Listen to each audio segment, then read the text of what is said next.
ഞാനൊരു അച്ഛനെ വിളിച്ചപ്പോ ആ അച്ഛൻ ഈ വണ്ടി ഓടിക്കായിരുന്നേ. ഞാൻ അച്ഛനോട് ചോദിച്ചു, അച്ഛനെ എവിടെ പോവാ? അപ്പൊ അച്ഛൻ എന്നോട് പറഞ്ഞു, അച്ഛൻ കുമ്പസാരിക്കാൻ പോവാന്ന് പറഞ്ഞു. അപ്പൊ അച്ഛൻ എന്നോട് പറഞ്ഞു കുമ്പസാരിച്ച് കഴിഞ്ഞ് ഞാൻ വിളിക്കാന്ന് പറഞ്ഞു. അങ്ങനെ ആ അച്ഛൻ എന്നെ കുമ്പസാരിച്ച് കഴിഞ്ഞ് വിളിച്ചു. അപ്പൊ ഞാൻ അച്ഛനോട് ചോദിച്ചു, അച്ഛന് പാപമോചനം ഒക്കെ കിട്ടിയോ എന്നൊക്കെ ചോദിച്ചു. അപ്പൊ അച്ഛൻ എന്നോട് പറഞ്ഞു, എനിക്ക് പാപമോചനം മാത്രമല്ല വേറൊരു കാര്യം കൂടെ കിട്ടിയെന്ന് പറഞ്ഞു. ഞാൻ അച്ഛൻ എന്തോന്ന് എന്നെ കിട്ടിയെന്ന് ചോദിച്ചു. അപ്പത്തേനും അച്ഛൻ എന്നോട് പറഞ്ഞു, കുമ്പസാരിച്ച് കഴിയുമ്പോൾ നമുക്ക് രണ്ട് കാര്യങ്ങൾ കിട്ടുന്നു. ഒന്ന് പാപമോചനം, രണ്ട് പ്രസാദവരം.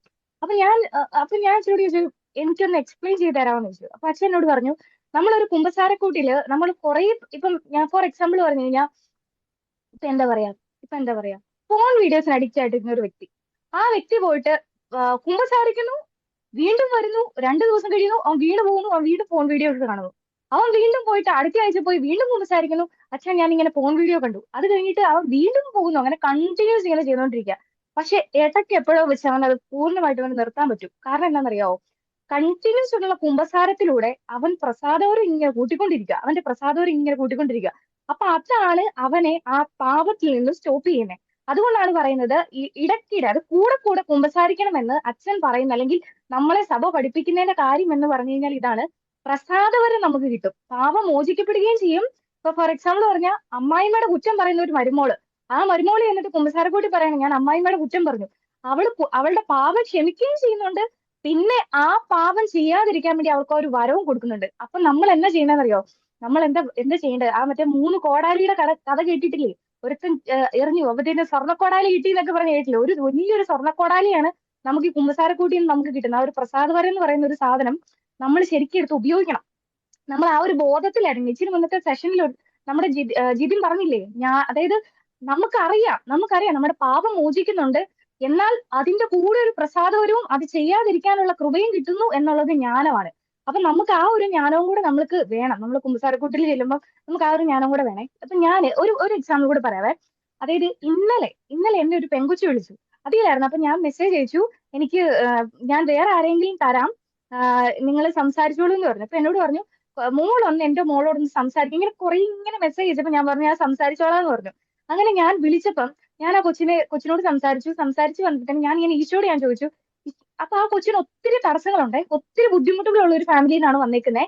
ഈ കൊച്ചിന്റെ അമ്മ എന്നോട് പറഞ്ഞത്, വീട്ടിൽ മൊത്തം ഈ കൊച്ചു പ്രശ്നങ്ങളാ, വീട്ടിൽ മൊത്തം പ്രശ്നങ്ങളാ, അപ്പനും അമ്മയായിട്ടും സോറി പാരന്റ്സ് ആയിട്ട്, സിബ്ലിങ്സ് ആയിട്ട്, കൂട്ടുകാരായിട്ട് എല്ലായിടത്തും പ്രശ്നം ഉണ്ടാക്കിക്കൊണ്ടിരിക്കുന്ന ഒരു പെങ്കൊച്ച്. അപ്പം ഈശോയോട് ഞാൻ ചോദിച്ചു, ഈശോ ഞാൻ ഈ കൊച്ചിനോട് സംസാരിക്കാൻ പോവാ, ഈ കൊച്ചിന്റെ പ്രശ്നം നീ എന്നോട് പറഞ്ഞു തരണം. ഞാൻ ഇങ്ങനെ ഈശോയോട് ഞാൻ ഇങ്ങനെ ഈശോയോട് പറഞ്ഞ് ഞാൻ ഇങ്ങനെ ബൈബിൾ തുറന്നു നോക്കിയപ്പോ എനിക്ക് കിട്ടിയ വചനം ഇതാണ്, അനുതപിക്കുക. അപ്പൊ എനിക്ക് മനസ്സിലായി, ഈ കൊച്ചു കുമ്പസാരത്തിന് എന്തോ ഒരു കെട്ടിക്കിടക്കുന്ന ഒരു കൊച്ചാ. അങ്ങനെ ഒരു കാര്യം എനിക്ക് ആ വചനത്തിൽ നിന്ന് എനിക്ക് മനസ്സിലായേ. അപ്പൊ ഞാനാണെങ്കിൽ എന്നാ ചെയ്തു? ഞാനാണെങ്കിൽ ആ കൊച്ചിനോട് ഇങ്ങനെ സംസാരിച്ചു, കുറച്ച് കാര്യങ്ങൾ ചോദിച്ചു. കൊച്ചിങ്ങനെ ഞാന് കുഴപ്പമില്ല, പഠിക്കാനിരിക്കുമ്പോ ഒരു ഉറക്കം വരുന്നു, അങ്ങനെ ഇങ്ങനെയാന്നൊക്കെ പറഞ്ഞ് കുറച്ച് കാര്യങ്ങൾ ഞാൻ പറഞ്ഞു, ഞാൻ കൗൺസിലർ ഒന്നുമല്ല, കൊച്ചു പേടിക്കണ്ട, എന്നോട് എന്നാന്ന് വെച്ചാൽ പറഞ്ഞോ എന്നൊക്കെ പറഞ്ഞു. അതിനിടയ്ക്ക് ഞാൻ ഈ കൊച്ചിനോട്, എന്നോട് ഇങ്ങനെ ഈശോ ഇങ്ങനെ ചോദിക്കുകയാണെ, ഇത് ചോദിക്കുക, വചനത്തിലൂടെ ഞാൻ സംസാരിച്ച് ചോദിക്കുക എങ്ങനെ പറയാ. അതാണ് ഞാൻ ആ കൊച്ചിനോട് ചോദിച്ചു, മോൾ ഒന്നും ചോദിക്കരുത്, അയ്യോ ഒന്നും വിചാരിക്കരുത്, ഞാൻ ഒരു കാര്യം ചോദിച്ചോട്ടെ, കുമ്പസാരിച്ചിട്ട് എത്ര നാളായി എന്ന് പറഞ്ഞു. അപ്പൊ ആ കൊച്ചു ഭയങ്കരമായിട്ട്, അതെന്താ ചേച്ചി അങ്ങനെ ചോദിച്ചേ, ഞാൻ കുമ്പസാരിക്കാറുണ്ട്. അപ്പൊ ഞാൻ പറഞ്ഞു, മോൾ ഒന്ന് എന്നോട് പറ, മോള് കുമ്പസാരിച്ചിട്ട് എത്ര നാളായി എന്ന് പറ.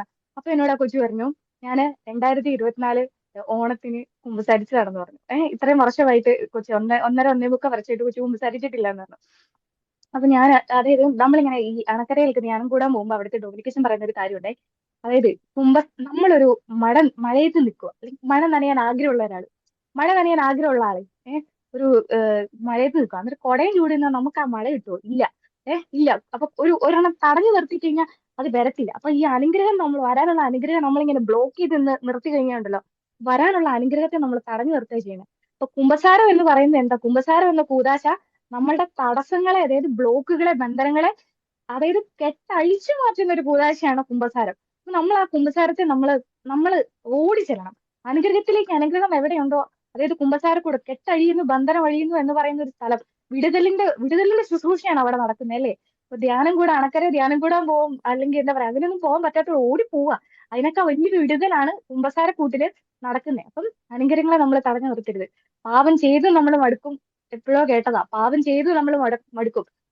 ചെയ്ത പാപം ഏറ്റുപറഞ്ഞ് നമ്മൾ മടുക്കും. പക്ഷെ ഈശോ ക്ഷമിച്ച് മടുക്കത്തില്ല. അതാണ് കുമ്പസാരം. അപ്പം ഈശോ എപ്പോഴും ക്ഷമിക്കാൻ തയ്യാറാണ്. അത് ആ ഒരു ബോധത്തോടെ നമ്മൾ കുമ്പസാരത്തെ സമീപിക്കണം, പിന്നെ നമുക്ക് പ്രസാദവരം കിട്ടും.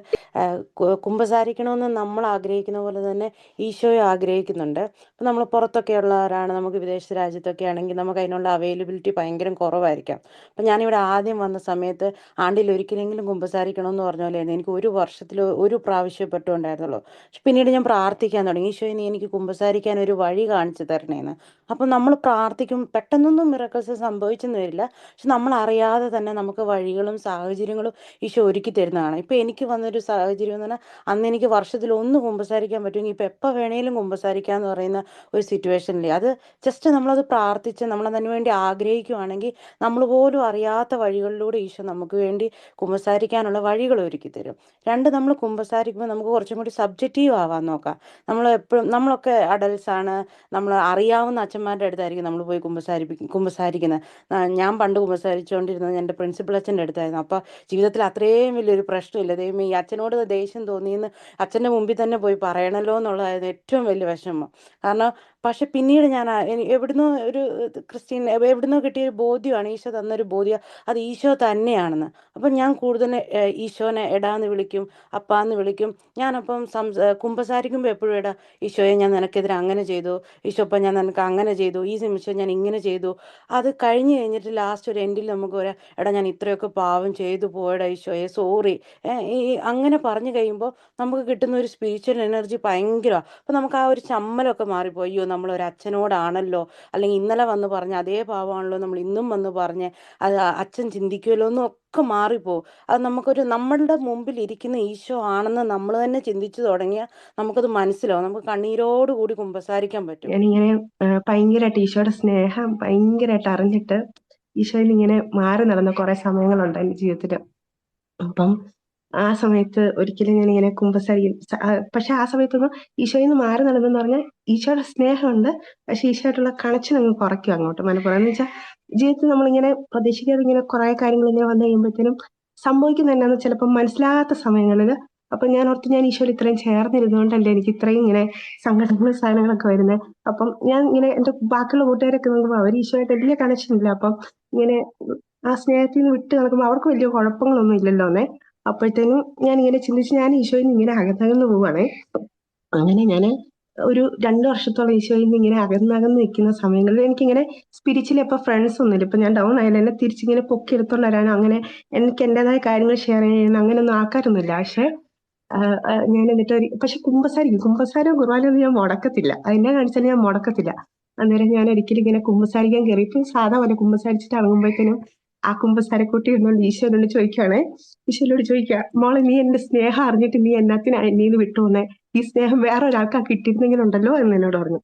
എന്നിട്ട് ആ കുമ്പസാരക്കൂട്ടി ഇരുന്ന് അച്ഛൻ എന്നോട് ചോദിച്ചു, മോളെ എത്ര പേർക്ക് നീ കൊടുക്കാനായിട്ടുള്ളതായിരുന്നെന്നറിയാവോ, ഈശോ നീ എത്ര പേർക്ക് കൊടുക്കാനായിട്ടുള്ളതായിരുന്നെന്നറിയാവോ, നീ ഈശോയിലോട്ട് തിരിച്ചു നടന്ന് അന്ന് ആ കുമ്പസാരക്കൂട്ട് വെച്ചിട്ട് ഈ അച്ഛനോട് ഈശോ എന്നോട് സംസാരിച്ചു. അങ്ങനെ ആ ഒരു കുമ്പസാരത്തിന്റെ ഒരു പവർ. അതുപോലെ തന്നെ ഇങ്ങനെ ആ സമയങ്ങളിൽ ഞാൻ ഇങ്ങനെ ഈശോയെ ഉണ്ടല്ലോ ഈശോയെ വേദനിപ്പിക്കുന്നതിനെ എന്ന് വെച്ചാൽ എനിക്കിങ്ങനെ ഈശോയോടുള്ള സ്നേഹമാണ്, എനിക്ക് ഈശോയുടെ സങ്കടമാണോ ദേഷ്യമാണോ എന്നൊന്നും അറിയത്തില്ല. അപ്പൊ ഞാൻ ഈശോ ഇങ്ങനെ വേദനിപ്പിക്കുന്നതിന് തന്നെ ഇങ്ങനെ പാപങ്ങളിലോട്ടൊക്കെ വീണ് പോയപ്പോഴത്തേനും പിന്നെ ഇതിന്ന് കരകയറണം. അപ്പം എനിക്ക് ഈശോയെ ഉള്ളിൽ ഭയങ്കര വേദന എന്ന് വെച്ചാൽ ഈശോ എനിക്ക് ഭയങ്കര ഇഷ്ടം, പക്ഷെ എനിക്ക് തിരിച്ചു വരണം എന്നുള്ളൊരു ഭയങ്കര ഒരു ഇതായേ. അപ്പൊ മുമ്പേ ടെസ്സിയാന്ന് തോന്നുന്നു, ടെസ്സി പറഞ്ഞില്ലേ ഇങ്ങനെ കുമ്പസാരിച്ച് ആ പ്രസാദം അലപ്പുന്നത് അതെന്റെ ജീവിതമാ. അതിനെന്ന് വെച്ചാൽ ഞാൻ എന്നിട്ട് എപ്പോഴും പോയി കുമ്പസാരിക്കും കേട്ടോ. ഇങ്ങനെ കുമ്പസാരിച്ച് അതിൽ നിന്ന് എനിക്ക് കർത്താവ് ഭയങ്കരമായിട്ട് എന്ന് വെച്ചാൽ എനിക്ക് ഉള്ളിൽ ബോധ്യങ്ങളെല്ലാം ഉണ്ട്. അപ്പം ഞാനിങ്ങനെ കുമ്പസാരിച്ച് എന്റെ പാപത്തിന്റെ ഉണ്ടല്ലോ ലിസ്റ്റ് ഭയങ്കരമായിട്ട് കുറഞ്ഞു. അങ്ങനെ കുമ്പസാരത്തിലൂടെ ഈശോ എനിക്കൊരു പ്രസാദപൂർണ്ണ അവസ്ഥ എനിക്ക് ഇങ്ങനെ കൊണ്ടുതന്ന കർത്താവ് എനിക്ക് പഴയ അധികമായിട്ട് ഈശോയെ സ്നേഹിക്കാനായിട്ടുള്ള ഒരു കൃപ എനിക്ക് ഈശോ തന്നു കേട്ടോ.